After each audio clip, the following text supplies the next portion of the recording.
शिमला से जारी बयान में नेता प्रतिपक्ष जयराम ठाकुर ने कहा कि कांग्रेस मुख्यालय के उद्घाटन के मौके पर राहुल गांधी द्वारा दिया गया बयान देश के खिलाफ जंग का ऐलान है।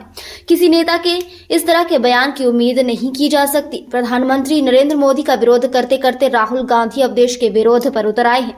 यह शर्मनाक बात है। इंडियन स्टेट से लड़ाई की बातें हमेशा एंटी नेशनल एलिमेंट्स के द्वारा ही की जाती रही है और आज देश के नेता प्रतिपक्ष और कांग्रेस के सर्वे सर्वा भी वही बात कर रहे हैं। राहुल गांधी भारत के संविधान की शपथ लेते हैं और साथ ही कहते हैं कि we are fighting the Indian state itself.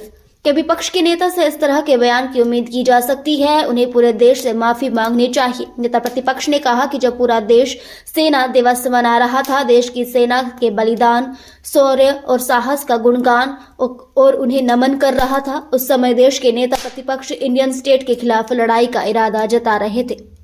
Jairam Thakur ने कहा कि राहुल गांधी के बयान से कांग्रेस का असली चेहरा और इरादा सामने आ गया है। जिस समय राहुल गांधी द्वारा इतनी आपत्तिजनक बातें की जा रही थी, उस समय हिमाचल प्रदेश के मुख्यमंत्री और उप मुख्यमंत्री वही मौजूद थे और उन्होंने इसकी बात का प्रतिकार नहीं किया। राहुल गांधी का बयान देश के खिलाफ जंग का ऐलान है। इस बयान को सुन करके पूरा देश जो है वो हैरान है और किसी भी नेता से इस तरह की उम्मीद नहीं की जा सकती। प्रधानमंत्री नरेंद्र मोदी जी का विरोध करते करते मैं समझ रहा हूं कि राहुल गांधी अब देश के विरोध करने पर उतर आए हैं। इंडियन स्टेट से लड़ाई की बातें हमेशा एंटी नेशनल एलिमेंट के द्वारा ही की जाती हैं और आज देश के नेता प्रतिपक्ष राहुल गांधी जी और कांग्रेस के सर्वे सर्वा भी वही बातें कह रहे हैं।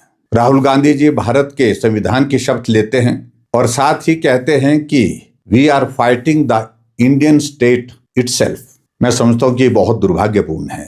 जब पूरा देश सेना दिवस मना रहा था, देश की सेना के बलिदान, शौर्य, साहस का गुणगान और नमन कर रहा था, उस समय देश के नेता प्रतिपक्ष इंडियन स्टेट के खिलाफ लड़ाई की बात कर रहे थे। इंडियन स्टेट का मतलब भारत का सब कुछ, जो कुछ भी भारत के हित में है, भले के लिए है, भारत के लोगों की लोकतांत्रिक मूल्यों की रक्षा के लिए है, भारत की संप्रभुता, सुरक्षा, संरक्षा के लिए काम कर रहा है, सब कुछ इंडियन स्टेट है और राहुल गांधी उसी के खिलाफ लड़ने की बात कह रहे हैं।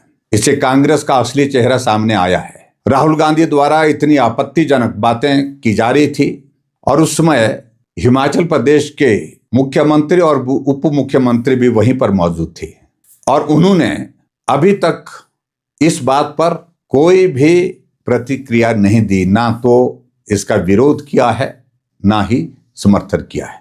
और ये हिमाचल जानना चाहता है, ये देश जानना चाहता है कि प्रदेश की सरकार के मुखिया राहुल गांधी की इस बात से सहमत हैं या नहीं। अगर सहमत हैं तो खुलकर सामने आए, अगर असहमत हैं तो भी अपनी बात कह करके विरोध दर्ज करें।